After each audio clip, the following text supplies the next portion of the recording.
مساء الخير، أهلا بيكم وإن شاء الله الجميع يكون بخير. وفيديو جديد وعن الحدود إن كل حد يكون عارف الحدود بتاعته ويكون محددها كويس قوي وتكون واضحة جدا قدامه، سواء كانت الحدود دي للعلاقات اللي بتربطنا بيها روابط معينة، أو سواء كانت الحدود دي اتجاه علاقتنا بنفسنا، حدودنا في التغذية، حدودنا في المال، حدودنا في الوظيفة اللي احنا عايزينها، المعايير، وكمان الحدود اتجاه العلاقات، الروابط اللي احنا بنتعامل معاها. والحدود عشان تكون بترجع لنا بنتيجة فعالة لازم تكون حدود واضحة. يعني لازم الحدود دي تكون واضحة بالنسبة لي، وكمان لازم تكون الحدود دي واضحة بالنسبة للأطراف التانيين، إن في عشان يتم التعامل لازم يكون في 1 و2 و3 و4.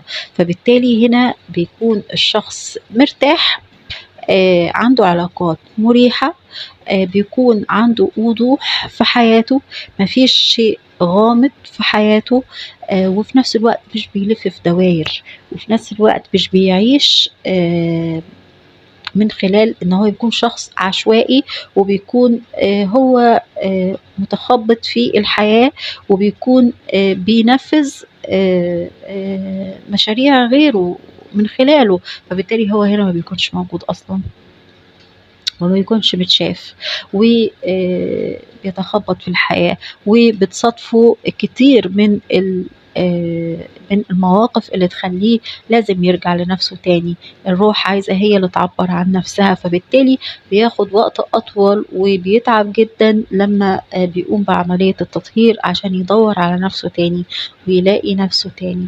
فالحدود شيء مهم جدا، احنا كمان يا ريت مش احنا بس اللي نتعلمه، لا احنا كمان نعلمه لأولادنا. واحنا كمان لابد ان احنا نحط حدود للتعامل بيننا وبين أولادنا. مش معنى ان انا ماما او بابا ان يكون الطفل ده مباح انه يتم فيه امور ممكن ان هي تسبب له جراحة عميقة بعد كده وتأثر على حياته فيما بعد.